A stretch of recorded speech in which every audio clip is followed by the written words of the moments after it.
Done base का कोई दुनिया में चक्कर नहीं है। ठीक है, अगर कोई आपको कहता है कि आपको पैसे लेके वो वीज़ा लगवा के दे देगा तो 100% झूठ कह रहे हैं। एक बार मैंने कराची में 2015 में शंघन वीज़ा के लिए एक बंदे से कंसल्टेंसी ली थी और फाइल प्रिपरेशन वगैरह की सर्विस ली थी और वो वीज़ा मेरा रिजेक्ट हो गया था और उसी कंसल्टेंसी की वजह से रिजेक्ट हुआ था। ठीक है, आपको अगर सब चीज़ें खुद समझ आती है, सब चीज़ें प्रोसेस का आपको पता है, डॉक्यूमेंट्स का आपको पता है और आप फाइल वगैरह सब बना सकते हो और एप्लीकेशन फॉर्म फिल कर सकते हो प्रॉपर तरीके से, तो आपको कोई ज़रूरत नहीं है किसी भी किस्म की कंसल्टेंसी लेने के लिए या किसी भी किस्म की वीज़ा सर्विस लेने के लिए। ठीक है जी, अस्सलाम वालेकुम। आज मैं एक टॉपिक पे आपसे बात करना चाहता हूँ कि क्या आपको किसी एजेंट को वीज़ा के लिए पैसे देने चाहिए या नहीं देने चाहिए, या आपको वीज़ा कंसल्टेंसी लेनी चाहिए या नहीं लेनी चाहिए, यानी जो प्रोफेशनल कंसल्टेंसी होती है।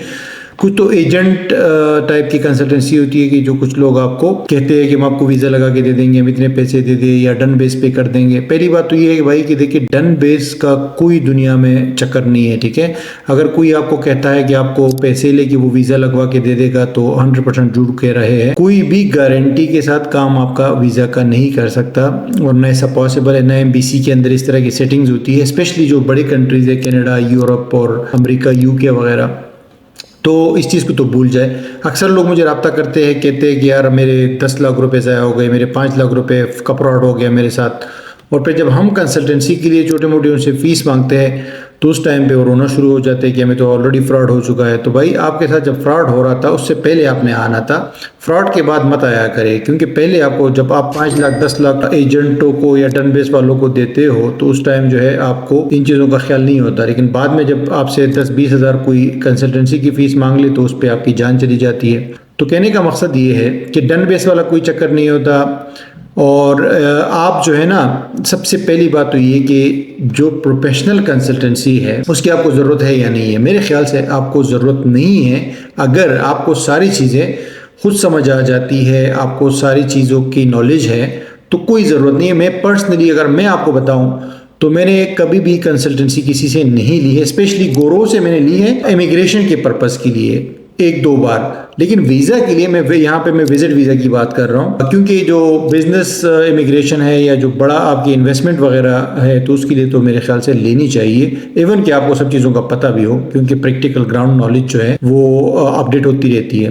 लेकिन वीज़े के हवाले से मैं बात कर रहा हूँ कि मैंने कभी किसी से कंसल्टेंसी नहीं ली है और हमेशा मैंने चीज़ों को खुद समझा है, ऑनलाइन स्टडी किया है, एम्बेसी की वेबसाइट पर गया हूँ और उसके बाद मैंने खुद जो है वीज़ा अप्लाई किया है, ऑनलाइन एप्लीकेशन भी सबमिट की है, सारे डॉक्यूमेंट्स खुद अरेंज की है। एक बार मैंने कराची में 2015 में शंघन वीज़ा के लिए एक बंदे से कंसल्टेंसी ली थी और फाइल प्रिपरेशन वगैरह की सर्विस ली थी और वो वीज़ा मेरा रिजेक्ट हो गया था और उसी कंसल्टेंसी की वजह से रिजेक्ट हुआ था। ठीक है, तो कहने का यहाँ पे मकसद ये है कि आपको अगर सब चीज़ें खुद समझ आती है, सब चीज़ें प्रोसेस का आपको पता है, डॉक्यूमेंट्स का आपको पता है और आप फाइल वगैरह सब बना सकते हो और एप्लीकेशन फॉर्म फिल कर सकते हो प्रॉपर तरीके से, तो आपको कोई ज़रूरत नहीं है किसी भी किस्म की कंसल्टेंसी लेने के लिए या किसी भी किस्म की वीज़ा सर्विस लेने के लिए। ठीक है, और अगर आपके पास फ्री टाइम भी है, क्योंकि कुछ लोग ऐसे होते हैं, बिजनेस माइंड लोग होते हैं या बिजी होते हैं या उनको ये चीज़ें जो है ना इतना इंटरेस्ट नहीं करती, वो कहते हैं ये काम हम किसी और काम में लगा देंगे, बस किसी को वो काम दे देते हैं। ठीक है,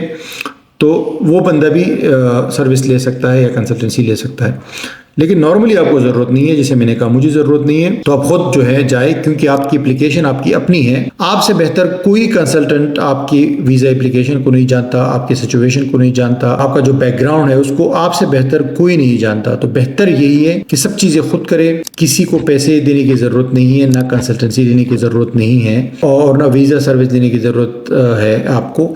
अच्छा, अब अभी हम लोग जो प्रोवाइड करते हैं सर्विस ना, ये किन लोगों के लिए होती है मैं आपको ये भी बताता हूँ। अगर आपको कन्फ्यूजन है, फॉर एग्जांपल चीज़ों के बारे में कन्फ्यूजन है, आपको अपने बैकग्राउंड वीज़ा तो आप अप्लाई करना चाह रहे हैं लेकिन आपको डाउटफुल हो कि यार ये मैं अप्लाई करूँ या ना करूँ, या ऐसा ना हो रिजेक्ट तो ना हो जाए, या मेरी सरकमस्टेंसेस जो है, आपकी जो प्रोफाइल है ओवरऑल वो किस तरह बनी हुई है, यानी उसमें क्या बेहतरी की गुंजाइश है या आपको कब अप्लाई करना चाहिए, या इवन कि अगर आप एप्लीकेशन फॉर्म्स वगैरह और डॉक्यूमेंट्स की लिस्ट आपको समझ नहीं आ रही, उसमें आप कंफ्यूज्ड हो।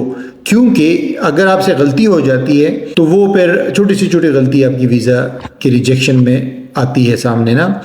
तो उस हवाले से अगर आपको इस तरह के कोई इशूज़ है तो फिर आप कंसल्टेंसी भी लेना चाहो तो ले सकते हो, या वीज़ा फाइल प्रिपरेशन भी सर्विस ले सकते हो। ज़रूरी नहीं है कि हमसे लो, किसी से भी आप ले सकते हो। लेकिन अगर आप मेक श्योर हो, आप हर चीज़ के बारे में जानते हो और आपको क्लियर हो, तो फिर लेने की ज़रूरत नहीं है। फजूल में पैसे ज़ाया करने वाली बात होगी, ठीक है।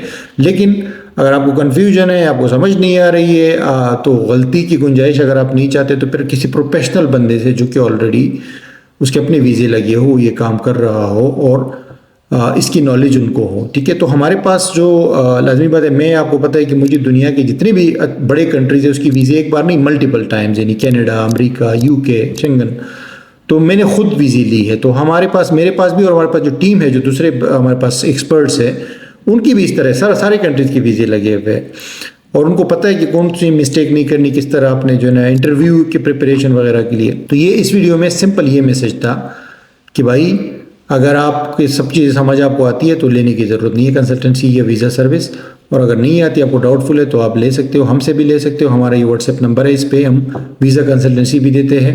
हमारा एक्सपर्ट आपके पूरी प्रोफाइल की असेसमेंट करता है और उसके बेस पे आपको रिकमेंडेशन देता है कि कब अप्लाई करना है, कैसे अप्लाई करना है और क्या करना है, क्या नहीं करना है, ठीक है। या किसी और अपनी मर्ज़ी के बंदे से भी आप ले सकते हो, ठीक है जी। थैंक यू वेरी मच, मिलता हूँ आपसे अगली वीडियो में।